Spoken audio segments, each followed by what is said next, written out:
Since I bought this Ferrari, we've never been able to get it started. Turn on! How can I help you? How can I help you? We can't have it on site just because Ferrari is so strict. Nobody expected a crashed Ferrari to expose a battle this big. When YouTuber Mat Armstrong bought a wrecked Ferrari 296 GTB, everyone expected another impossible rebuild. Instead, the car refused to start no matter what he replaced, and Ferrari allegedly wouldn't provide the help he needed. What began as a routine rebuild soon became one of the biggest supercar controversies in years, raising uncomfortable questions about who really owns a Ferrari after paying hundreds of thousands. So, what really happened behind the scenes? The rebuild that Ferrari couldn't fix.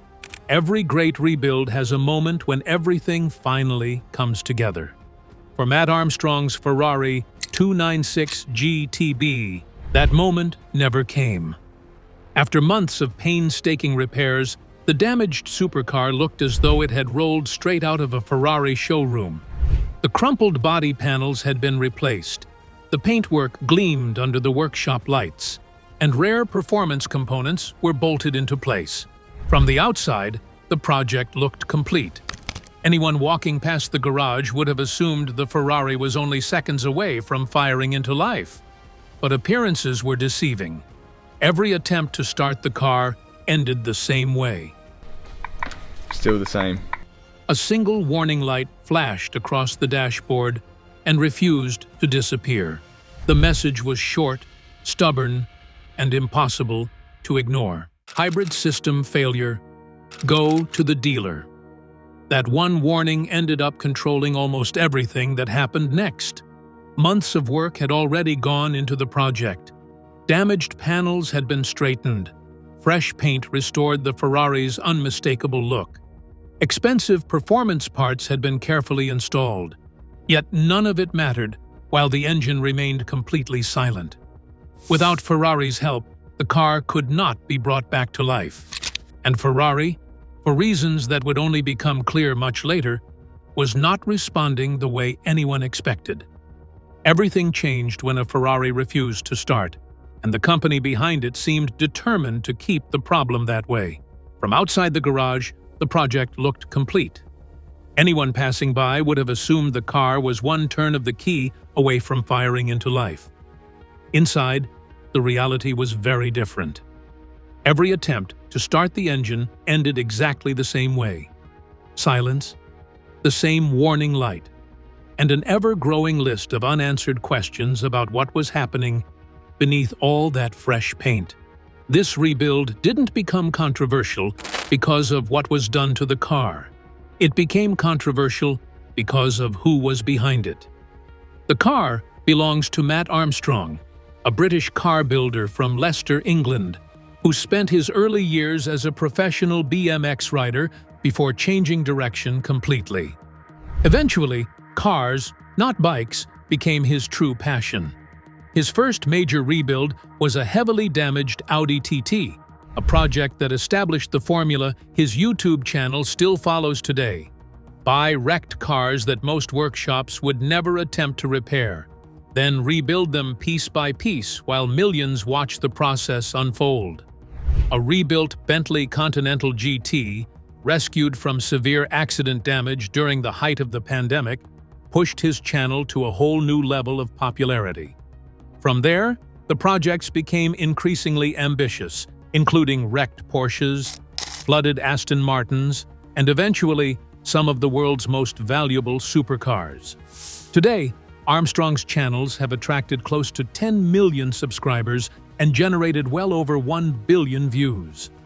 With an audience that size, every rebuild stops being a private garage project and quickly becomes public news whenever something goes wrong. Over the years, he rebuilt a totaled Porsche GT3 RS well enough to race it against other supercars. He rescued a flooded Aston Martin DBX, suffering from extensive water damage that many owners would have considered beyond saving.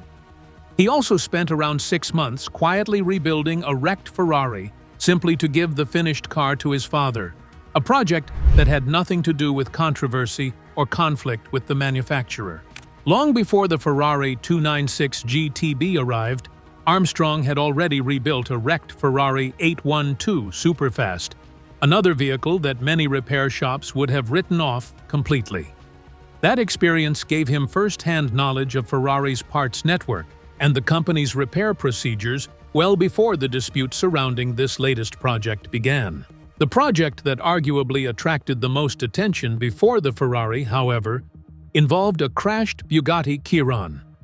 During that rebuild, Armstrong publicly suggested that Bugatti owners could produce certain replacement parts themselves using a 3D printer. The comments were significant enough that Bugatti chief executive Mat Rimac publicly challenged the suggestion. That exchange proved more important than it first appeared. It led many fans to believe Armstrong's relationship with major supercar manufacturers had already become strained long before his Ferrari 296 GTB ever refused to start. From wreck to controversy, the 296 did not arrive in good shape. It had already been involved in a serious crash overseas before being shipped to Cyprus, where a local Ferrari dealer inspected the damage. According to Mat Armstrong, the dealership quoted a repair bill so enormous it sounded almost impossible to believe. But the staggering price was only part of the story. The dealer reportedly also explained that a Ferrari damaged this severely, at least within the official Ferrari dealer network, was not really considered something they could properly repair at all, making the car seem almost beyond saving.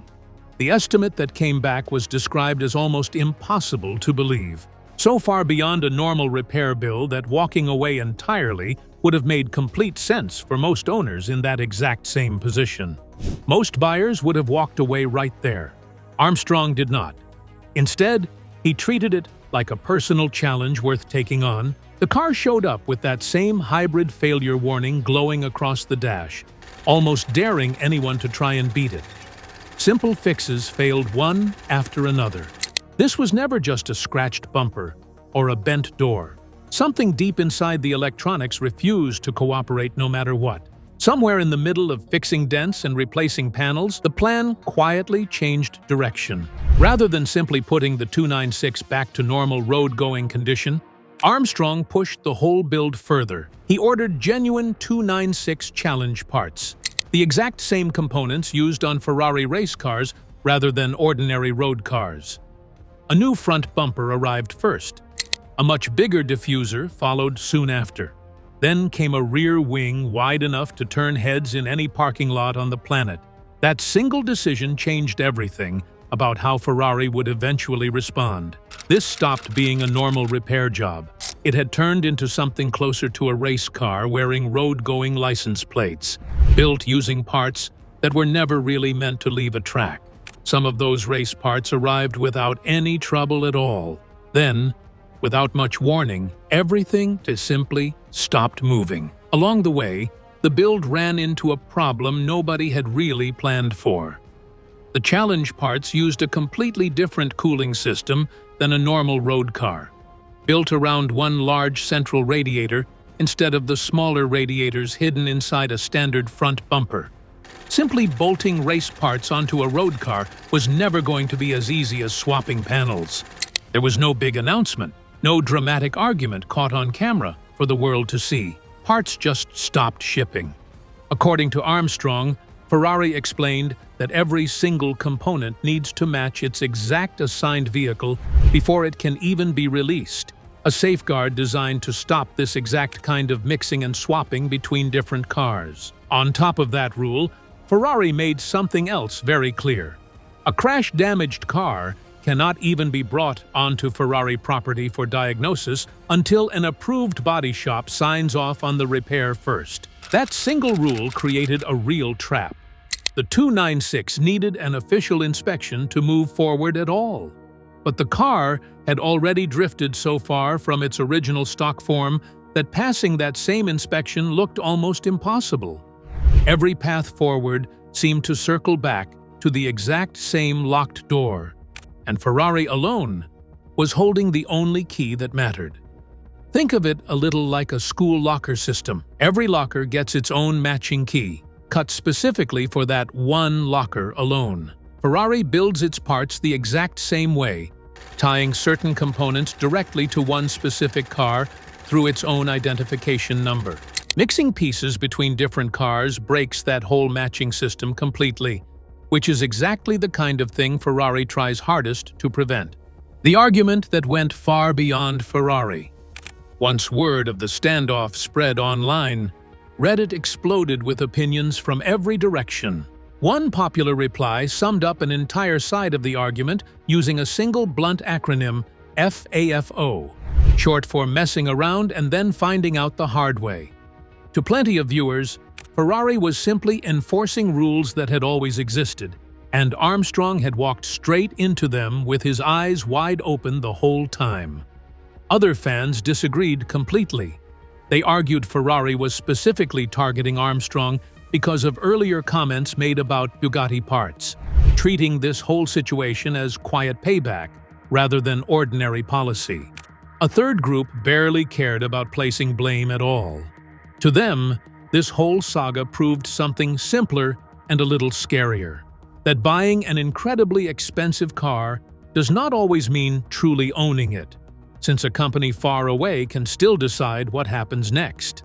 Three very different arguments kept running through the exact same comment threads, with nobody ever fully convincing anyone else. Beyond that three-way split, there was just a general mix of reactions floating around that turned out to be pretty entertaining on its own. Some viewers were genuinely amazed by how far the build had come, calling it one of the boldest projects the channel had ever attempted. Others could not stop poking fun at how enormous the new rear wing looked once it finally got bolted on, joking that the car now looked ready for a completely different kind of race entirely.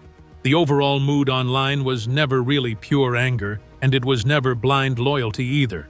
It felt closer to watching a friend attempt something a little unhinged, then arguing with other friends about whether that friend was some kind of genius or just asking for trouble. A separate group of viewers barely followed Armstrong at all, but still showed up because the story felt like proof of something much bigger happening across the entire car world. None of this happened by accident. Ferrari has spent decades carefully building a reputation around exclusivity, tight control, and a very specific image. Ferrari chief executive Benedetto Vigna has spoken openly about protecting that same image, even raising concerns about what he called strange, overly modified cars showing up wearing the Ferrari badge. Those particular comments were mostly aimed at factory customization rather than independent rebuilds like this one, but the underlying message stayed exactly the same. Ferrari wants the entire world to experience Ferrari strictly on Ferrari terms, nothing more and nothing less. A track-styled road car, rebuilt completely outside approved channels, filmed for millions of viewers around the world, sits about as far away from that vision as any single project possibly could. At the same time, all of this connects to a much bigger fight happening across the whole car industry, often called right to repair. For years, everyday owners and independent shops have argued for access to the same tools and data manufacturers keep locked away behind closed doors, while manufacturers point to safety and security reasons for keeping that access limited.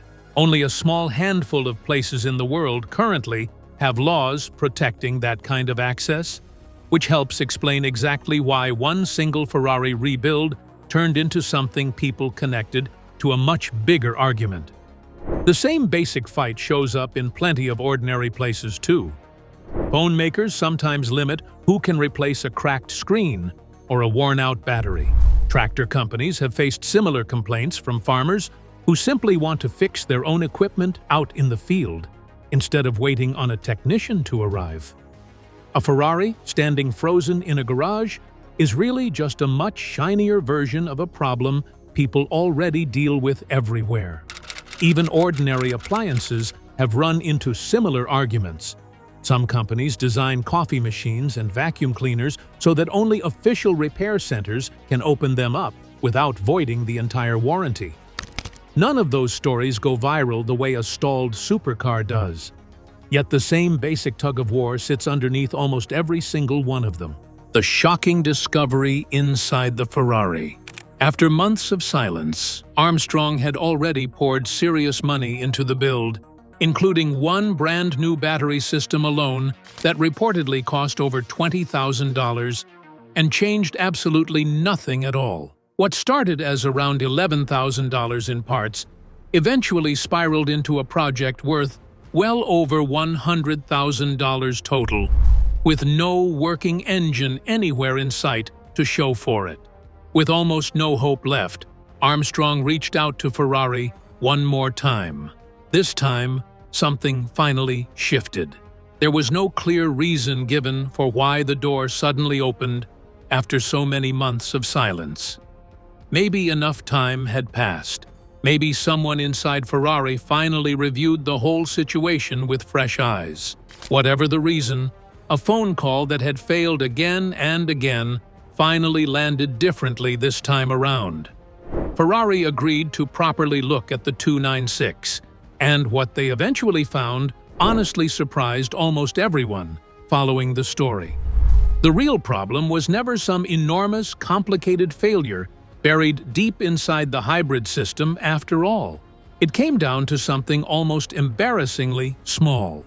An electronic handbrake had become disconnected during the original crash, paired together with a faulty start button built into the steering wheel. One tiny broken connection, hidden behind months of blocked parts and locked doors, had quietly stopped an 800-horsepower supercar from ever waking up. For months, an entire online audience had built theories around lawsuits, grudges, and secret punishment. The actual answer turned out to be a single loose wire sitting quietly behind a dashboard the whole time, waiting for the right technician to finally notice it. Once that specific fix went in, everything else moved surprisingly fast. The 296 Challenge body kit went on cleanly. The new bumper, the wider diffuser, and the massive rear wing finally sat on top of a car that could actually run under its own power. The very same company that spent months refusing to help ended up being the one thing that finally solved it completely. That twist alone flips a huge part of the original story on its head, since the villain of this whole saga turned out to be the only one holding the actual fix the entire time. Behind every dramatic thumbnail sits a very real business decision, and this build carried real financial risk the whole way through. Making videos out of expensive rebuilds only works if the project eventually pays off somehow, either through a working car at the end or through a story dramatic enough to keep an audience hooked along the way. A stuck car with no ending would have been the worst possible outcome for a channel built entirely around finishing what it starts. That pressure cuts in two directions at once. A bigger obstacle usually makes for a much better story, since viewers love watching someone push through something that looks impossible. But if the car had never actually started at all, the whole expensive project would have quietly become a very public, very costly dead end instead. Choosing to keep going anyway, spending even more money after months of failure, was itself a gamble worth noticing. Plenty of builders would have cut their losses far earlier and moved on to an easier project instead. The question this Ferrari exposed. The 296 running again does not erase the bigger question this entire story raised along the way. For months, one of the most famous supercar builders on the internet sat completely stuck. Not because of missing skill, and not really because of missing money either, but because one single manufacturer controlled the one piece of information needed to finish the job. That should matter to plenty of people beyond supercar fans alone. Modern cars, even the ordinary ones parked in driveways everywhere, increasingly run on the exact same kind of locked software and restricted parts systems. Today, it happens to be a Ferrari race kit and a hidden handbrake sensor. Tomorrow, it could just as easily be an everyday family car, stuck behind a screen demanding an official dealer visit for a problem that used to take 5 minutes with a simple wrench. Armstrong got his happy ending this time around. Not every single car owner facing that same locked door will end up quite as lucky. The next time a warning light flashes on a dashboard somewhere, whether inside a supercar worth more than a house or an ordinary car parked outside a school, the exact same question will be sitting quietly underneath it. Owning something on paper and truly controlling it are not always the exact same thing anymore. That single idea is really why a stuck Ferrari managed to hold so much attention for so many months. It was never just about horsepower or a fancy wing. It was about who actually gets the final say over a machine once the paperwork says it belongs to someone else entirely. That is the full story behind the wildest Ferrari standoff on the internet, from a car that refused to start, to a rebuild that pushed every possible boundary, to one tiny sensor that solved months of chaos. Share which side felt right the whole time down in the comments. Smash that like button, hit subscribe, and stay close for the next build that pushes a supercar and a manufacturer right to the edge.